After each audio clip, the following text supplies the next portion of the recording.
Hi friends, இந்த பாட்டில் என்ன பார்க்க போகிறோம் அப்படின்னா ஹேக்கிங் என்னங்கிறத பற்றி தான் பார்க்க போகிறோம்.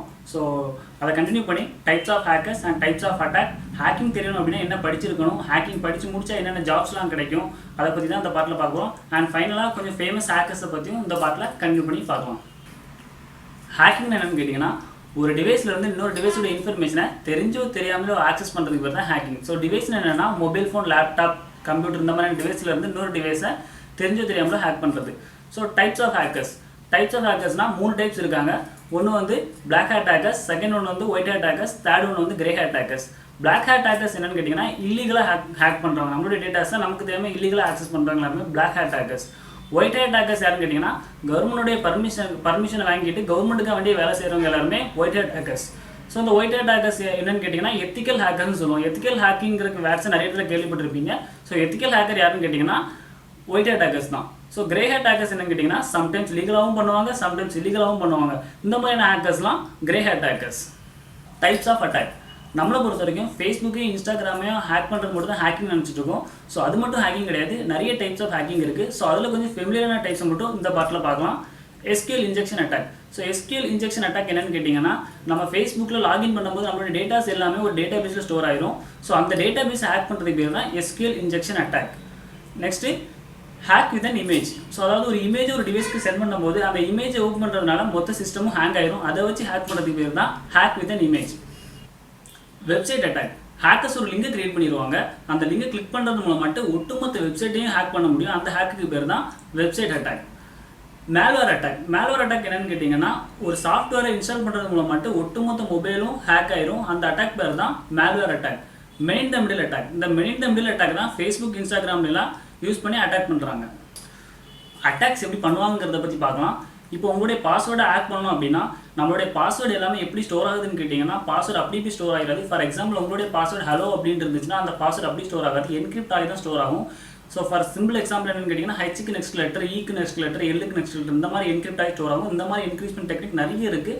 ஸோ அதில் ஏதோ ஒரு மெத்தட் படி தான் என்கிரிப்ஷன் ஆகி ஸ்டோர் ஆகும். ஸோ இதுக்கான டீக்ரிப்ஷன் அல்காரிதம் தெரிஞ்சு அப்படின்னா ஈஸியாக அதை வந்து ஹேக் பண்ண முடியும். ஸோ இது ஒரு வகையான டெக்னிக். இன்னொரு வகையான டெக்னிக் எப்படின்னு கேட்டிங்கன்னா, நெட்வொர்க் டிராஃபிக் ஏற்படுத்துறது. இப்போ நீங்கள் ஒரு காரில் போயிட்டு இருக்கீங்க அப்படின்னா, நீங்கள் ஃபாஸ்ட்டாக போகும்போது என்னால் ஹேக் பண்ண முடியாது. ஸோ அதுக்கு நான் ஏதாவது ஒரு டிராஃபிக் ஏற்படுத்தினேன் அப்படின்னா, உங்கள் கார் ஸ்லோ ஆகும்போது நான் உங்களை ஈஸியாக வந்து ஹேக் பண்ண முடியும். ஸோ அதே கான்செப்ட் தான் நெட்வொர்க்லையும் யூஸ் பண்ணுறாங்க. உங்களுடைய நெட்வொர்க்கை ஸ்லோ பண்ணுறது மூலமாக அதை டிராஃபிக்கை ஏற்படுத்தி ஹேக் பண்ணுறது. இந்த மாதிரியான நிறைய டெக்னிக்ஸ் இருக்குது. இது காமனாக யூஸ் பண்ணக்கூடிய டெக்னிக்ஸ்.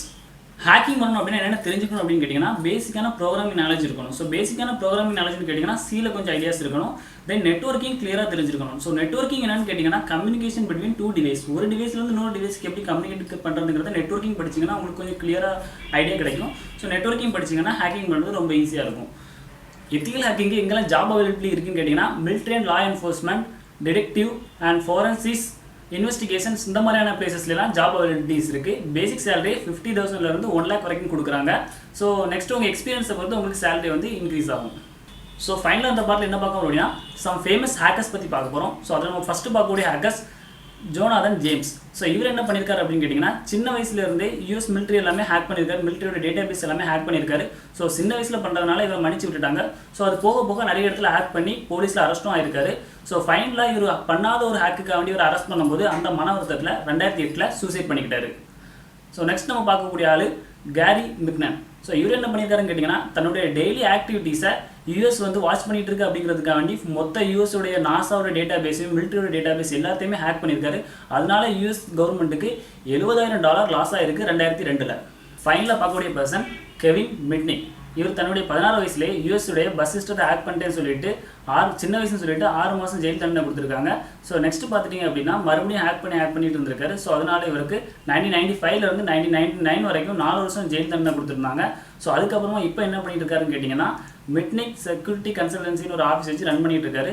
ஸோ மற்ற கம்பெனியோட டேட்டாஸ் எல்லாத்தையுமே யாரும் ஹேக் பண்ணாத முறையில் இவர் வந்து பாதுகாத்துட்டு இருக்காரு. ஸோ ஒரு ஹேக்கருக்கு தானே தெரியும் மற்ற ஹேக்கர்ஸ் எப்படி வந்து ஹேக் பண்ணுவாங்கன்ட்டு. ஸோ அதனால் இவர் அந்த கம்பெனி வச்சு ரன் பண்ணிட்டு இருக்காரு. ஸோ ஓகே, தேங்க்ஸ் ஃபார் வாட்சிங். இந்த வீடியோ பிடிச்சிருந்துச்சு அப்படின்னா லைக் பண்ணுங்கள். நீங்கள் இன்னும் எங்கள் சேனலை சப்ஸ்கிரைப் பண்ணலைன்னா மறக்காமல் சப்ஸ்கிரைப் பண்ணுங்கள். உங்களுக்கு ஏதாச்சும் டவுட்ஸ் இருந்துச்சு அப்படின்னா கமெண்ட் பண்ணி கேளுங்க.